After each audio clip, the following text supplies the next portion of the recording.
The Jackal's Head by Elizabeth Peters. Chapter 1. Scarab lady, 10 piastres. Very cheap, lucky scarab, come from king's tomb. Very old, very cheap. Scarab lady, lucky scarab. 6 piastres? The price always comes down if the customer doesn't respond. I kept right on walking, ignoring the peddler who trotted alongside me, his grubby black and white striped robe flapping around his bare heels. It was hard to ignore the scarab, since this very small businessman was waving it right under my nose. But I managed not to look at it. I didn't have to look at it. I knew it wasn't worth 6 piastres, or even 6 cents. It didn't come from a king's tomb, it wasn't lucky, what is, and it wasn't very old. Probably about 24 hours old. "Wait a minute, Althea. You're going too fast again, and I want to look at this stuff." That awful whine again. For 5 long days I had been listening to D complain. From Idlewild to Orly, through the salons of half the famous couturiers of Paris, from Orly to Fiumicino, through more salons, from Fiumicino to Cairo, from Cairo to Luxor, from there to eternity, it seemed. I glanced at the girl, and the sight of her did nothing to relieve my annoyance.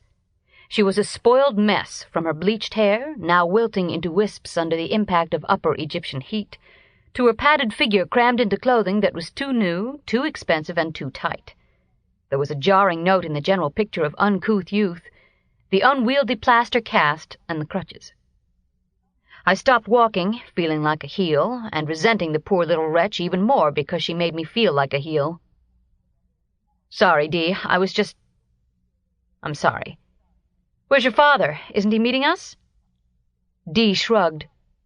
I gather that she meant the gesture as a negative reply to my question, but it was hardly necessary. The air terminal building was emptying rapidly as our fellow passengers from the Cairo-Luxor plane headed for waiting taxis and buses. There was no one present who corresponded to the picture I had formed of Dee's father, a man of middle age, since Dee admitted to 17 years, a wealthy man, since he could afford to indulge his daughter in Parisian frocks and a companion, me, to nurse the cast and crutches from New York to Egypt. There was nobody there but just us tourists and the horde of insatiable peddlers, swarming like big black and white flies over every chunk of human flesh. An unattractive simile, I had to admit, but I was not in an attractive mood. Ever since we touched down on Egyptian soil, my insides had been feeling faintly queasy, and the feeling got worse the farther south we came. I turned back to Dee after my survey of the building. Sample complete. Ready to continue?